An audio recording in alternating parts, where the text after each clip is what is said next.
Bonjour à tous. Le château de la Rochepot, confisqué à son propriétaire, ce trésor architectural bourguignon situé au sud-ouest de Beaune, va reprendre vie.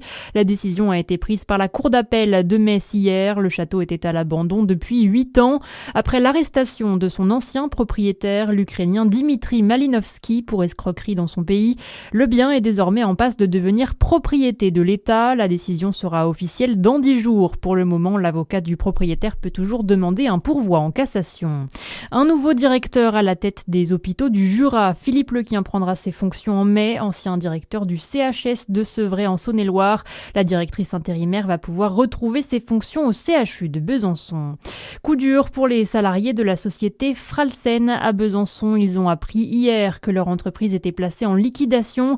Décision rendue par le tribunal des activités économiques de Lyon. La société spécialisée dans les mécanismes d'horlogerie était en redressement judiciaire depuis 2025.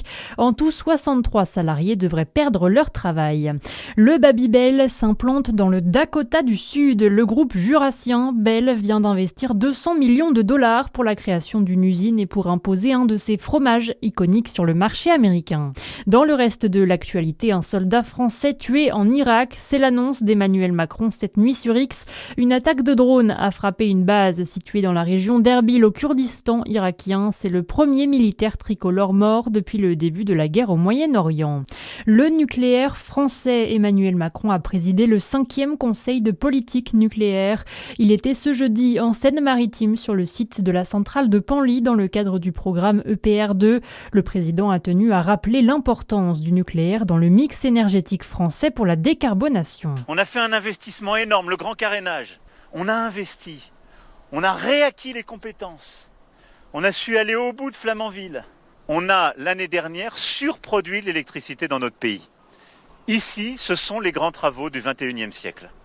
À Penly, Gravelines, Bugey, on a les 6 réacteurs qui sont partis.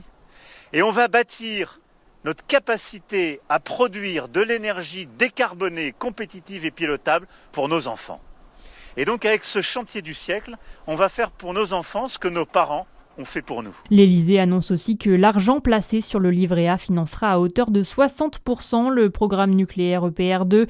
Concrètement, le placement permettra de payer en partie la construction de 6 nouveaux réacteurs de forte puissance. Du sport pour finir, les handballeuses de l'ESBF concèdent une 3e défaite cette saison contre Paris 92. Elles n'auront pas réussi à dompter la rencontre. Elles s'inclinent 29-25 et risquent de voir s'envoler la place en compétition européenne.